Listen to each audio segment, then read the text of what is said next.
Hello friends, जय हिंद। कैसे हैं आप सभी? उम्मीद है एकदम बेहतर होंगे और अपनी तैयारी निरंतर कर रहे होंगे। तो यूपीएसआई हिंदी का प्रैक्टिस सेट नंबर आज है हमारा 24। इससे पहले 23 क्लास हो चुकी है। प्लेलिस्ट बनी हुई है, जाकर आप सभी जरूर देखिएगा। क्योंकि यूपीएसआई में सिलेक्शन के लिए बिना हिंदी के आप सभी सिलेक्शन नहीं ले सकते हैं।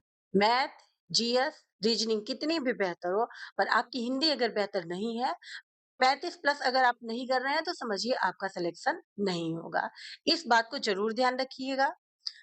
जितने भी नए बच्चे हैं वो सभी टेलीग्राम चैनल को ज्वाइन कर लीजिए, वहां से आप सभी को पीडीएफ डेली मिल जाएगी। सबसे पहले कल के प्रश्न का उत्तर देना है आप सभी को। विद्यापति द्वारा रचित कितने ग्रंथ अवहट्ट भाषा में है?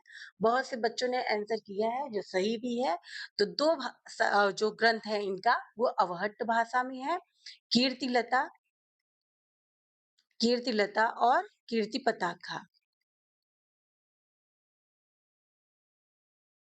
इन दोनों रचनाओं को याद रखेंगे आप सभी। एग्जाम में भी पूछा जाता है। कीर्तिलता, कीर्ति पताका किस कवि की रचना है? तो विद्यापति की रचना है। किस भाषा में है? तो अवहट्ट भाषा में है। चलिए आज के प्रश्न देखते हैं। अपभ्रंश का प्रथम महाकवि किसे कहा जाता है? स्वयंभू को, शरहपा को, चंद को, या फिर जयशंकर प्रसाद को? आचार्य रामचंद्र शुक्ल के अनुसार हिंदी का प्रथम महाकवि जो है चंद को कहा जाता है। हिंदी का प्रथम महाकवि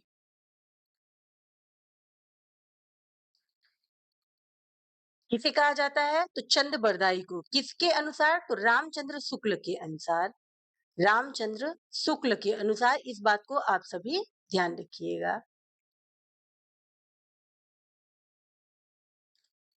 आचार्य रामचंद्र शुक्ल के अनुसार अगर ये पूछे कि हिंदी का प्रथम महाकाव्य कौन सा है, तो चंद की जो रचना है पृथ्वीराज रासो। पृथ्वीराज रासो, इसे आचार्य रामचंद्र शुक्ल ने प्रथम महाकाव्य माना है। अब खड़ी बोली का प्रथम महाकाव्य पूछे, खड़ी बोली का प्रथम महाकाव्य, तो क्या है वो? प्रिय प्रवास है। प्रिय प्रवास। इसके लेखक कौन है? अयोध्या प्रसाद हरिऔध जी है। याद रखिएगा खड़ी बोली का प्रथम महाकाव्य कौन सा है? तो प्रिय प्रवास। हिंदी का प्रथम महाकवि पूछे आचार्य रामचंद्र शुक्ल के अनुसार तो चंद्रवरदाई है। और रामचंद्र शुक्ल के अनुसार हिंदी का प्रथम महाकाव्य पूछे तो पृथ्वीराज रासो है। तीनों प्रश्न आप सभी ध्यान रखिएगा। अपभ्रंश का प्रथम महाकवि बताना है तो स्वयंभू होगा। क्या होगा? स्वयंभू। चलिए अगले प्रश्न पे चलते हैं। केंद्रीय हिंदी का गठन किस वर्ष किया गया था? केंद्रीय हिंदी का गठन जो है 1967 में किया गया था। इसके वर्तमान अध्यक्ष कौन है? प्रधानमंत्री नरेंद्र मोदी जी हैं। चलिए अगला प्रश्न है आपका कि भाषा की लघुत्तम सार्थक इकाई है? शब्द है, अक्षर है, वाक्य है, या फिर वर्ण है? तो भाषा की सबसे छोटी इकाई पूछे तो क्या होता है? वर्ण। भाषा की सबसे छोटी इकाई क्या है? तो वर्ण होता है। भाषा की पूर्णतम इकाई पूछे तो वो वाक्य होता है। ध्यान रखेंगे, पूर्णतम इकाई क्या है? तो वाक्य है। सबसे छोटी इकाई, सबसे छोटी इकाई वो क्या है? वर्ण है। अब भाषा की लघुत्तम इकाई पूछे तो क्या होता है? शब्द है। ऑप्शन जो ए है वो आपका सही है। चलिए अगला प्रश्न है। संस्कृत भाषा में उपसर्ग होते हैं? 10 होते हैं, 12 होते हैं, 8 होते हैं, या फिर 22 होते हैं? तो संस्कृत भाषा में जो है 22 उपसर्ग होते हैं। याद रखेंगे आप सभी। अगला प्रश्न है आपका, जिनकी ध्वनि मुख से निकलती है वे क्या है? वृत्ताकार स्वर, निरनुनासिक, सम्मिश्र स्वर, अनुनासिक। अनुनासिक का उच्चारण स्थान पूछे तो क्या होता है? मुख और नाक दोनों होता है। मुख नाक। ठीक। मुख या नासिका या मुख या नाक होता है। और जिनकी ध्वनि केवल मुख से निकलती है उन्हें निरनुनासिक कहते हैं। चलिए अगले प्रश्न पे चलते हैं। अगला प्रश्न है आपका, दंत महाप्राण घोष व्यंजन वर्ण का उदाहरण कौन सा है? तो दंत वर्ण में कौन से वर्ग आते हैं? त वर्ग आता है। त, थ, द, ध और न। महाप्राण व्यंजन आपसे पूछे कौन होता है, तो ये जो वर्ग बना है, वर्ग का दूसरा और चौथा वर्ण जो होते हैं महाप्राण होते हैं। अघोष कौन सा वर्ण होता है, तो वर्ग का तीसरा, चौथा, पांचवा वर्ण जो होते हैं वो क्या होते हैं, अघोष व्यंजन होते हैं। तो अब आप सभी को दिखना है कि इनमें से दंत का अच्छा क्या है, तालु है। ध क्या है, ये भी दंत है। थ क्या है, ये भी दंत है। ट क्या है, ये मूर्धन्य है। तो ये दोनों पहले ही कट जाते हैं, बचता है दो। महाप्राण वर्ण कौन सा होता है, तो वर्ग का दूसरा और चौथा। तो ये दूसरा है, ये चौथा। घोष कौन सा होता है, वर्ग का तीसरा, चौथा और पांचवा। तो थ कौन सा है, दूसरे स्थान पे आता है। तो ये भी ऑप्शन आपका कट जाता है। ध जो है आपका सही उत्तर है। तो आप सभी ऐसे प्रश्न बहुत ध्यान से किया कीजिए, जल्दबाजी में गलत कभी मत करिएगा। चलिए, सुदूर शब्द में जुड़ा पहला शब्दांश सु को कहते हैं, तो इसे कहते हैं उपसर्ग। जो किसी शब्द के आगे जुड़ता है उसे उपसर्ग कहते हैं, जो किसी शब्द के पीछे जुड़ता है उसे क्या कहते हैं, प्रत्यय कहते हैं। चलिए अगले प्रश्न पे, इनमें से एक शब्द में इन प्रत्यय नहीं है, ग्रामीण, नवीन, दूरबीन, कुलीन। तो कुलीन में भी प्रत्यय है, नवीन में भी इन प्रत्यय है, ग्रामीण में। दूरबीन में जो है इसमें कोई प्रत्यय नहीं लगा हुआ है। चलिए अगले प्रश्न पे, मैंने आम ले लिया का बहुवचन क्या होगा, हमने आम ले लिए हैं, हमने आम ले लिए हैं। तो आपसे देखिए, यहाँ पर थोड़ा है और है में अंतर है, तो इसलिए आप सभी ध्यान रखिएगा कि मैंने आम ले लिया है का बहुवचन आपको बताना है कि क्या होगा। तो मैं आम ले लिए, मैं आम ले लिए नहीं होगा यहाँ पे, यहाँ देखिए मैंने आम ले लिए, ठीक, मैंने आम ले लिए, ये वाला आपका विकल्प जो है सही है। अगला प्रश्न है आपका कि निम्न में से कौन सा विदेशी शब्द है, तेंदुआ, नाव, रिक्शा, जूता। तो रिक्शा जो है ये विदेशी शब्द है, किस भाषा का शब्द है आप सभी बताइएगा। चलिए अगले प्रश्न पे, इनमें से अधिकरण बोधक का चिन्ह कौन सा है, बताइए आप सभी कि अधिकरण बोधक ने पूछे तो ये कर्ता कर्ता ने, कर्म को, ठीक, कर्म को, से किस में आता है आप सभी बताइए, तो ये आता है अपादान में। तो अब आपका बचता है में, तो आपका सही उत्तर क्या हो जाएगा, बी वाला, ये जो ख वाला है ये आपका सही उत्तर है। अधिकरण बोधक का चिन्ह जो होता है में होता है, पे होता है और पर भी होता है। चलिए अगले प्रश्न पे चलते हैं आपका, गंगा मैया उपन्यास के लेखक हैं, इंपॉर्टेंट प्रश्न है। तो गंगा मैया उपन्यास के लेखक आप सभी को बताना है कि कौन है। नागार्जुन है, भैरव प्रसाद मिश्र है, राही मासूम रजा है या फिर अब्दुल बिस्मिल्लाह, यहाँ रजा होगा। तो गंगा मैया उपन्यास के लेखक जो है भैरव प्रसाद गुप्त हैं, बहुत ही इंपॉर्टेंट है, याद रखिएगा आप सभी। अगला प्रश्न है आपका कि इनमें से कौन सा शब्द एला प्रत्यय से निर्मित नहीं है, अधेला, अकेला, मोटेला या फिर बघेला। तो आपको बताना है कि किसमें एला प्रत्यय नहीं है, तो मोटेला में जो है एला प्रत्यय नहीं है। तो ये आपका विकल्प जो है सही हो जाता है, क्योंकि पूछा है कौन सा नहीं है। तो नासिरा शर्मा को किस कृति के लिए व्यास सम्मान मिला है, कागज की नाव, दुखम सुखम, ना भूतो ना भविष्यत, एक कहानी यह भी। तो एक कहानी यह भी, ये किसकी रचना है, तो मन्नू भंडारी की है। किसकी है, मन्नू भंडारी की। इसके लिए इन्हें क्या मिला है, तो व्यास सम्मान मिला है। किस सन में मिला है, तो 2008 में मिला हुआ है। व्यास सम्मान पुरस्कार के साथ 3 लाख रुपए की नगद राशि दी जाती है, इसे भी आप सभी ध्यान रखें। ना भूतो ना भविष्यत, ये किसकी रचना है अगर पूछता है, तो नरेंद्र कोहली की है। किसकी है, नरेंद्र कोहली। इसके लिए इन्हें 2012 में क्या मिला है, व्यास सम्मान मिला है। दुखम सुखम किस कवि की रचना है, तो ये जो है ममता कालिया की रचना है, ममता कालिया। ये एग्जाम में पूछा जाता है, इन्हें 2017 में व्यास सम्मान मिला है। कागज की नाव किसकी रचना है, तो ये बचता है आपका नासिरा शर्मा के। इसके लिए इन्हें व्यास सम्मान मिला है, कब मिला है, 2019 में। तो यहाँ से आप सभी देखिए कम से कम आप सभी के 8 प्रश्न तैयार। मान लीजिए एग्जाम में प्रश्न पूछता है कि मन्नू भंडारी को किस कृति के लिए मिला है, तो याद रखेंगे ये कहानी यह भी है किस सन में मिला है, तो 2008 में मिला है। ना भूतो ना भविष्य किसकी रचना है, तो नरेंद्र कोहली की है। इन्हें 2012 में व्यास सम्मान प्राप्त हुआ है। ममता कालिया की रचना है दुखम सुखम, इन्हें 2017 में इसके लिए व्यास सम्मान प्राप्त हुआ है। तो ध्यान रखेंगे आप सभी इसको।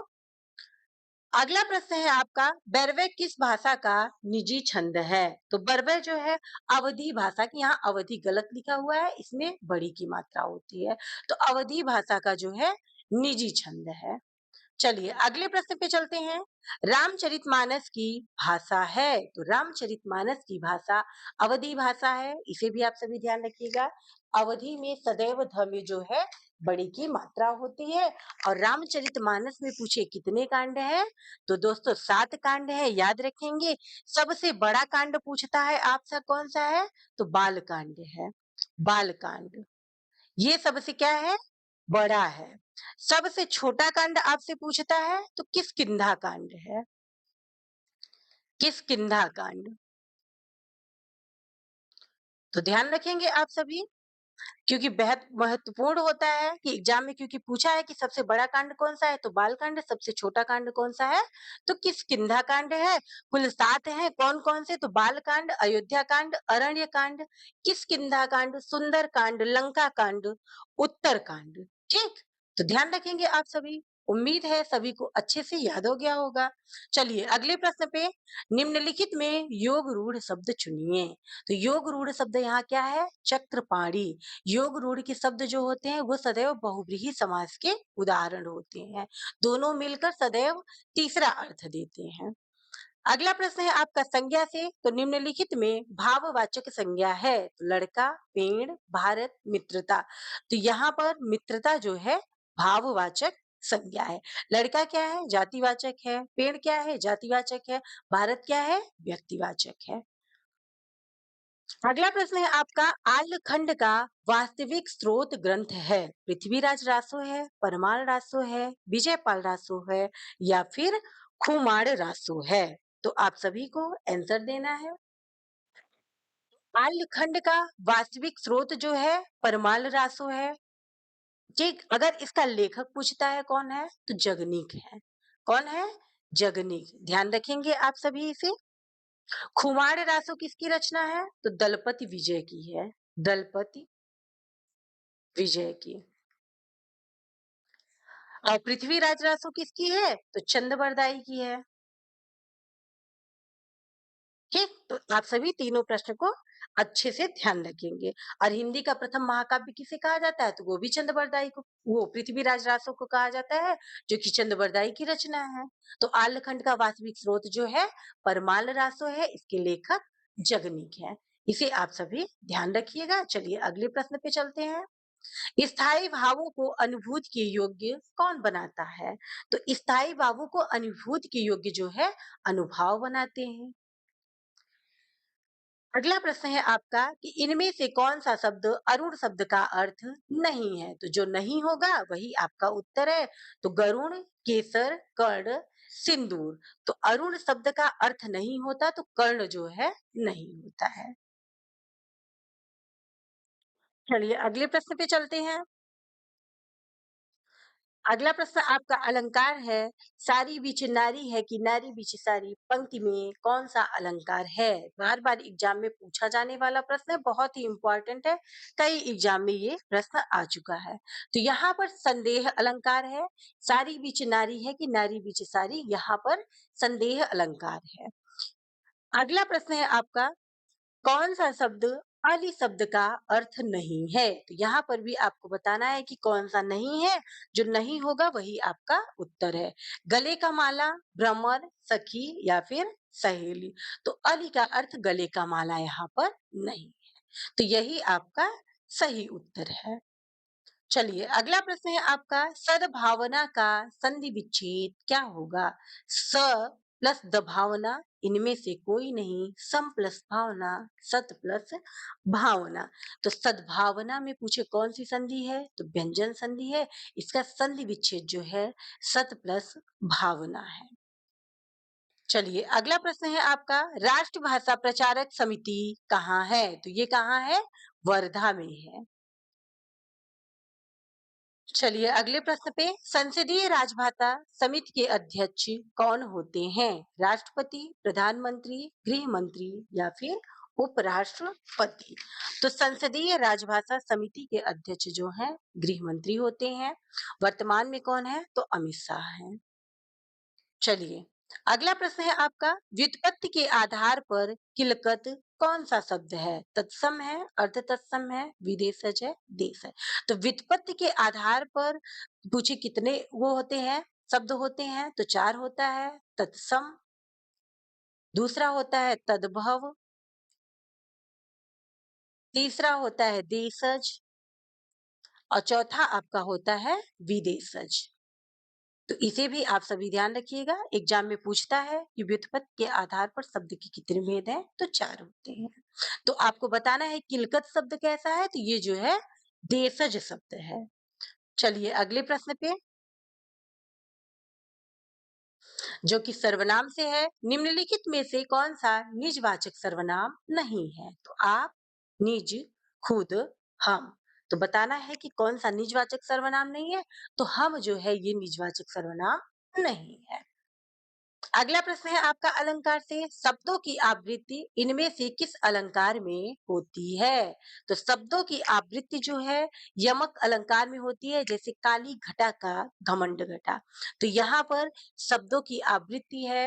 अगर वर्ण की आवृत्ति पूछती है किस अलंकार में होती है, तो अनुप्रास अलंकार में। वर्ण की आवृत्ति अनुप्रास अलंकार में होती है और शब्द की आवृत्ति जो है यमक अलंकार में होती है। तो दोनों को आप सभी ध्यान रखिएगा।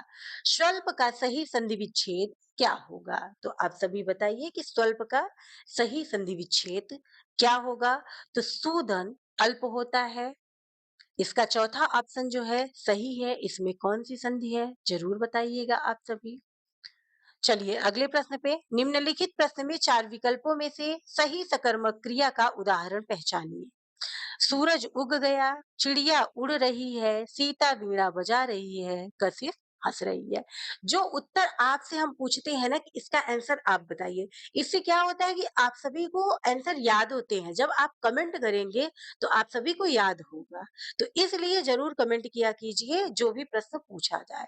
तो सकर्मक क्रिया बताएं, सकर्मक क्रिया वो होती है जहां पर कार्य का होना पाया जाए, और जहां कार्य का होना न पाया जाए वहां क्या होती है, अकर्मक। यहाँ पे अगर प्रश्न पूछिए क्या उग रहा है, तो आपको आंसर नहीं मिलेगा। तो सबसे पहले आप ढूंढिए कि आंसर किसमें मिल रहा है। तो यहाँ देखिए, सीता बजा रही है। अगर आप पूछेंगे क्या बजा रही है, तो वीणा बजा रही है। तो इसका तीसरा ऑप्शन जो है आपका सही उत्तर है, क्योंकि आपको सकर्मक क्रिया बताना है।